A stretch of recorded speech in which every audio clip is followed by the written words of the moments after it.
Hello everyone, welcome to this video. Today I'm talking to Markus Thoma. He's a photographer from Germany and he created a special smart preset for us. It's called Nostalgic Glow, and I have the chance to talk to him today and ask him some questions about the process of creation. So first of all, hi Markus, nice to see you and thanks for taking the time. So first of all, can you say something about you? What do you do as a business, and maybe some words on your work? Hi, Timo. Nice to meet you today. Thanks for the invitation to your new live stream. And as you already introduced me to the viewers, I'm Markus Thoma. I'm living in Germany, in the north of Bavaria. And yeah, I'm working as a full-time photographer here. And I started my business like 9 years ago. And my main parts where I'm active are wedding photography and business photography. And where you found me was over my photography blog and activities on the internet in education themes, and yeah, and also Lightroom and portraiture is a big part of my online business. So it was really nice for me to help you out creating that new preset. So how did it come to this project? Can you say about the approach from Neurapix and what was your task exactly? Some time ago, we met over your newsletter as you contacted me because of my photography blog, and then some kind of collaboration started between us, and soon I released my own main color profile as SmartPreset for Neurapix, and yeah, then you had the idea to bring out a new color smart preset for your viewers. And then yeah, you contact me and you were like, can we do some special colors which reminds of a Kodak color emulation? And yeah, that was quite interesting for me. So we figured out how to in which colors we will go, in which direction. And I think from the beginning it was clear that it won't be another classic film emulation, but to mix up some different approaches. So we mixed up a more modern style with a Kodak emulation, and yeah, then for a lot of tests followed, and when we figured out the direction, yeah, and that was the basis for this collaboration, I guess. So yeah, I think the idea with the Kodak look, it was quite obvious, but did you have like a clear vision in mind from the very beginning, how you would create it and how it should look like? At this point, it reminded me when I started out, like 8 years ago. I just started creating my color grading with some Visco pack, I guess. It was a long time ago. And after that, I developed my own style. But when you came up to me and asked that it could go in the direction of a classic film emulation of Kodak, that reminded me of that time 8 years ago when I loved that look. And I also did lots of analog photography with these Kodak Gold films. And yeah, so it sounded like the perfect task for me. And then, yeah, I searched on my computer for some inspiration from old presets from that. I guess it was some Visco pack or something, just to relive that memories from this look. And as I said, I also developed my own presets over the time. So my first thought was to combine these two worlds to something new. Mhm. So you had like a clear example, or for me, it's difficult to imagine how you approach like really the concrete sliders. So how you would use to tweak them to get the look you want. Is this a natural talent you develop as a photographer, or did you have some examples you had a closer look at? So that feeling for the sliders, like I said, I started my business like almost 10 years ago and have been working with Lightroom since 2013. So it's a really long time. And I think the first years it's really difficult to see exactly what you're doing and what's missing in a photo. So in the beginning you think it's all about the sliders, but in reality it's the eye that tells you what to do. And you can pick up some facts from every film look regarding the skin tones and which colors are, for example, in the shadows, in the highlights, and what overall feeling does the look transport to you. And yeah, so I looked at different film emulations like that Kodak Gold and said and thought for myself, okay, what's the main thing that makes up the character of that film look? And I think in Kodak Gold terms, it's a lot of that warm feeling in the skin tones, but also holds the balance in the highlights and shadows a bit to have a color combination. We will have a closer look later. And yeah, it's about the eye and to look at a certain photo and just keep in mind what's the real deal about it. Okay, it sounds quite interesting. So, shall we go maybe a little bit more into detail and look how this, what you've just talked about, looks in Lightroom? Maybe you can share your screen and show us what you did exactly and how it looks on the various images you tested with, and yeah, how the Nostalgic Glow Smart Preset looks. Yes, of course, because it's a very visual topic, so we can save a lot of words, I guess. Okay, so here we are in my Lightroom. I hope you can see everything. And yeah, I'll just switch to the develop module. And yeah, like I said, I just prepared some photos and the Kodak Gold inspiration, which would be this. I also want to mention out there, you can find lots of Kodak film emulations on the web. So this is just one of them all. I think everyone is doing it a bit different, but this was a preset I found. And I thought, yeah, we can work with that. And it's also a lot about tweaking it first to make the colors pop out and to have a clean look at it. So I just correct the exposure a bit before we go into detail.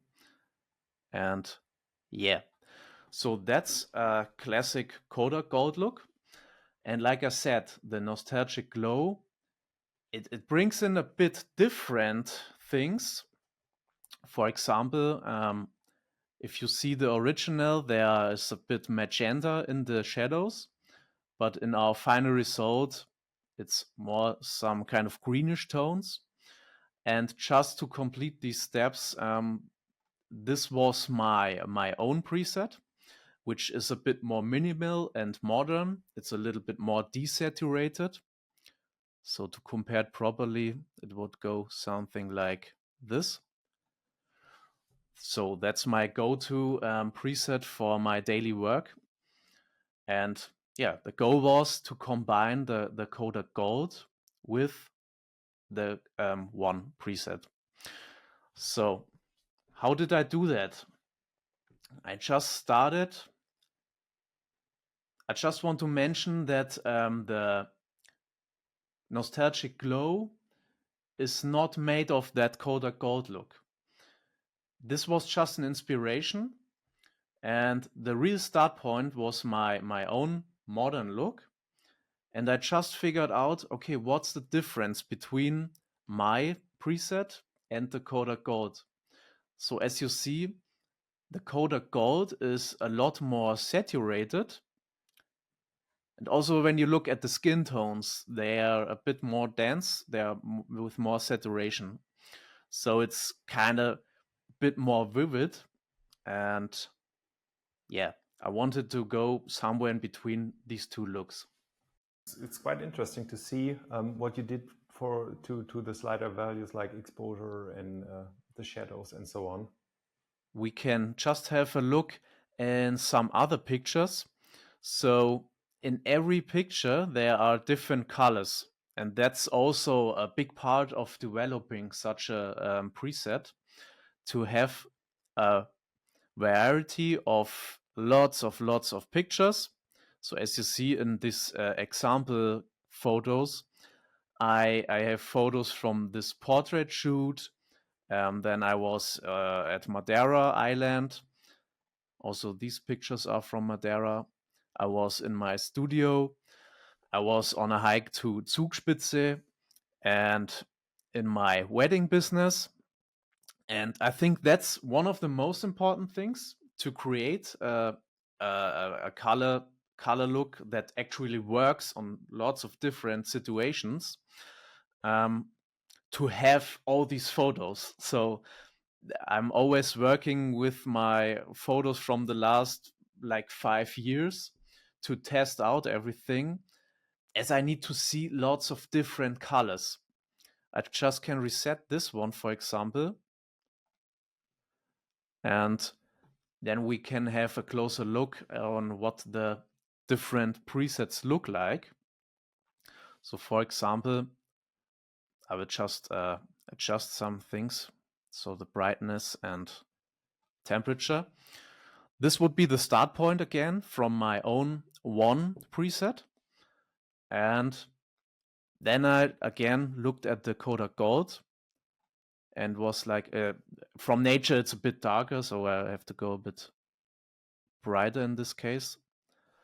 And in between the Kodak Gold and my look, there's the Nostalgic Glow. So it's also a bit lighter, a bit more green in the shadows, to achieve that. The greens in the shadows are mostly like a Fuji Superior film emulation, and I really like that. So maybe this was also an inspiration to combine some aspects of the Kodak Gold and also some films like Fuji Superior. And yeah, then you can get something like this. You can just increase also, if that's too much green for you in the shadows, I would just increase the magenta a bit, so you get the result like that. Okay, I can just go on and show it in 2 more photos to get a better idea of how this works. I just reset this and make a small turn. And now, let's start with the Nostalgic Glow. Turn it a bit darker. And yeah, out of the box, it looks very film-like. And yeah, just to compare it again to the original look, you see there are some parallel things, but it's also just in that photo. In the photo before, you saw it's a big difference. Here the differences are smaller, and this is why you need lots of photos to test it. And just for reference. So how many photos did you use to test it in the end? Can you say that roughly? The main thing to test it is not about the total number, but many different situations. And as you see, I wanted to create a preset which I have the most knowledge for. And like I said, my main business parts are wedding photography, portraiture, and on my own, I'm also really, I travel a lot. So I searched for some photos like travel, business, yeah, business is not the main focus on this one. Portrait and wedding. Let's stay at these three things. And then I searched out like 4 or 5 different weddings, but you don't need all photos of that wedding, and some travel photos and portraiture. And I guess you need like to have a proper test station to develop your look. You need like 200 photos from a lot of different situations, I guess. Yeah. Mm-hmm. So does it matter which situation you took the photo in? Does it make it more complicated for some situations, maybe? The main thing that takes a lot of time is not the one situation, but to make it work like across all situations. You will find a lot of Lightroom presets on the internet, like on various shops and things. And I was a bit surprised because I also wanted to have a reference on pricing, and I just wondered how people can sell presets like for €5, which is an indication for me. Maybe I don't want to take it in general, but maybe it was not so tested so much all around different situations. So there, to come back to your question, it's not about the one picture, but to make it look good on every photo. So when you start creating that color look, for example, at this photo, I spent like 1 or 2 hours, let's say 1 hour, to create a really nice look. Then you save it in Lightroom as a preset, and then you go, for example, to another picture like that, and then you apply the preset, and just everything explodes. And you think, what's happening here? Because you spend so much time figuring out all the details, and then it doesn't look like on the other picture. And that's, like I said, you need a big pool from photos, and to make it look good on every photo, that's the main task. And Mm-hmm. you will go on to apply it to all of these situations, and then you take micro steps. For example, in the tone curve, this is actually where the main things happen in every color grade in the tone curves, to have a nice balance between the red, green, and blue channel. And when you optimize the preset on different photos, you have to take like micro steps to say, okay, for example, the shadows maybe are a bit too red or too green. Then you can go in the green curve and say, okay, we just take it up a little bit, and then oops, it's already too much. And yeah, that's the real task to do, to take these micro steps and adjust it a little bit, then go to the next photo, adjust it a little bit, save it again, go to the next photo, adjust it a little bit, and repeat that 200 times. 200 times. Wow. So can you assume how much time did it take you to create this smart preset in total? So in total, yeah, I have to admit you're getting faster at doing that, as I already released 2 preset packs in the past, which I offered over my blog. So it's like practicing. Yeah, you practice seeing that in the first place, and then you know better and better where to fix that error in the look. So yeah, I worked at it about 8 to 10 hours in the preset. Yes, I think that's the number. Yeah. And for all those watching who do not know smart presets yet, how did you create the smart preset then? So you prepared this catalog with 200 photos, and what did you do then? Yes. The catalog with the 200 photos was just for the preset development in Lightroom. So the result of that 200 picture catalog was just to have this preset here in Lightroom. And then, as you say, the next step is transforming that into a usable Neurapix SmartPreset. And that happened in another catalog. I think I took a whole wedding, for example, where different light situations are. For example, when you're on a wedding, there are lots of pictures taken indoors as well. You have to figure out more how to set up the white balance and things. And all these variations are needed to create a good smart preset, I guess, and to have a bit more, a bit more photos where Neurapix can learn from for the smart preset. And I think it was a catalog with at least 500 to 1,000 photos. And so after finishing the main look, just as a standard Lightroom preset, I headed into a bigger catalog or wedding and edited the whole thing with the new Nostalgic Glow preset. And then I started the smart preset creation with the Neurapix application. Okay. Yeah, quite interesting. And then after that, when you received your smart preset, so this typically lasts like 1 or 2 hours until you get it and can use it. Did you do any more refinements to it, or were you happy in the first place? I tested it on the photos and I was happy how it came out of the box. So I didn't do so much corrections, to be honest, and just was out of the box how it was. Yes.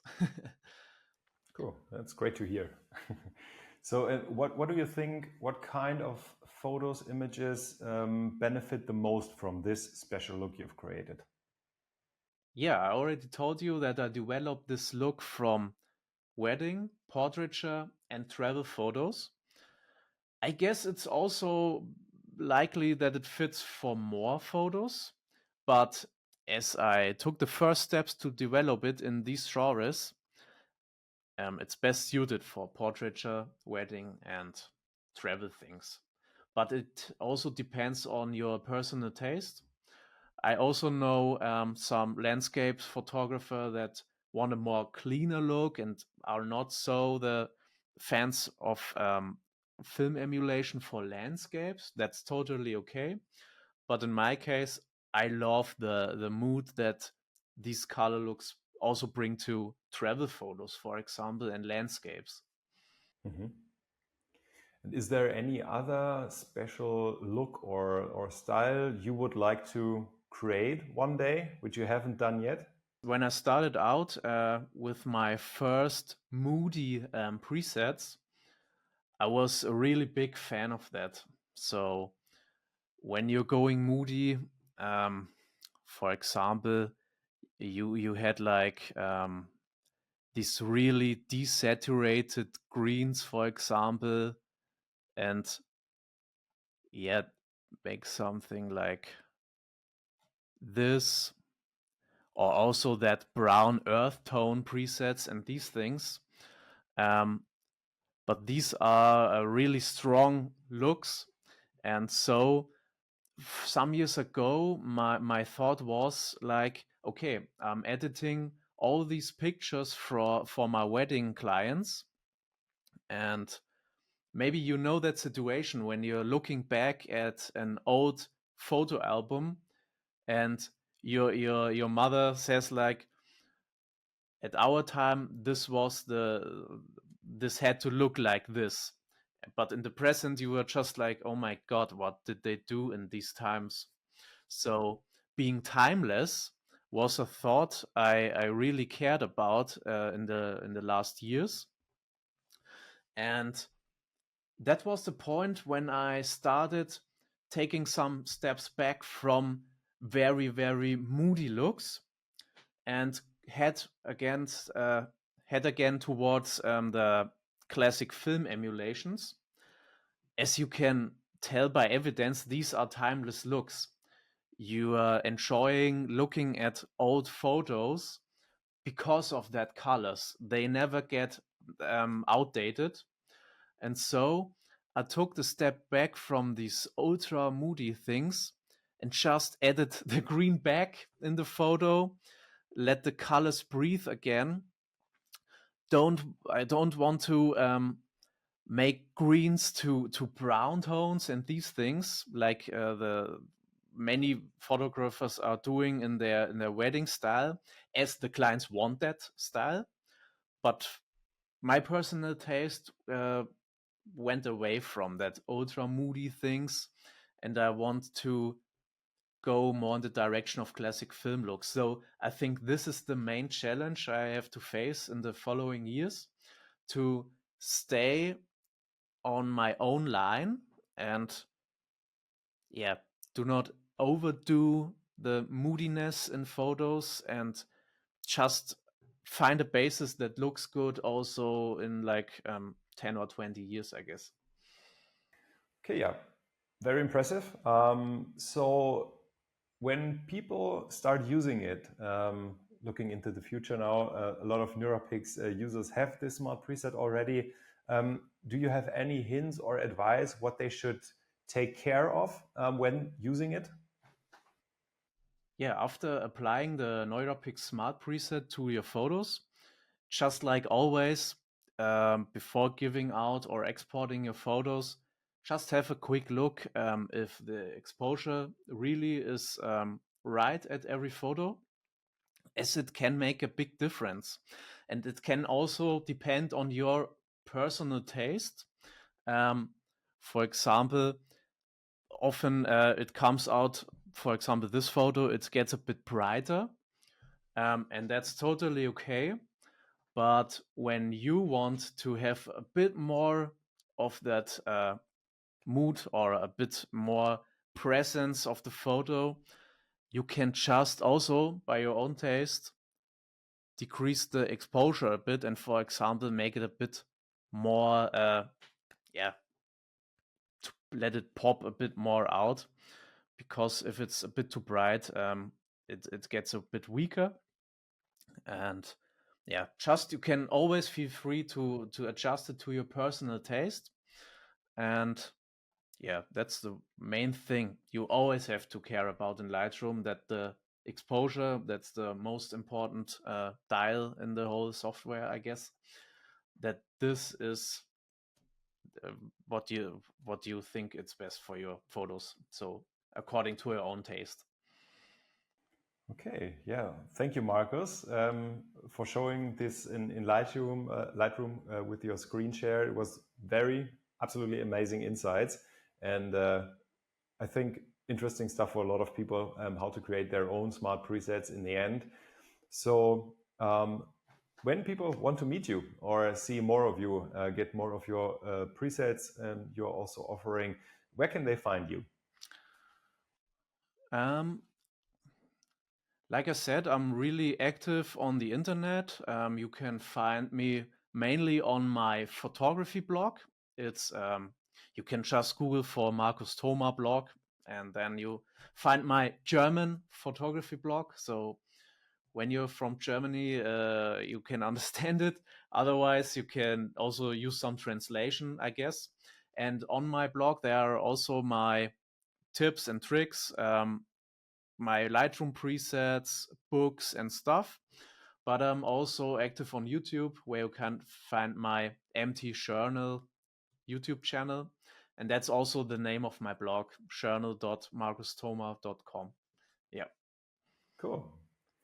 Yeah, definitely we'll have a look at that, and we'll post the links below the video. So yeah, thanks a lot, Markus, for taking the time for developing this particular smart preset, which is a very, very cool start especially for beginners using Neurapix, I think. And I can only say thank you, and we'll see you soon. Thanks for the invitation. I had a great time developing this look, and I hope you will enjoy the preset.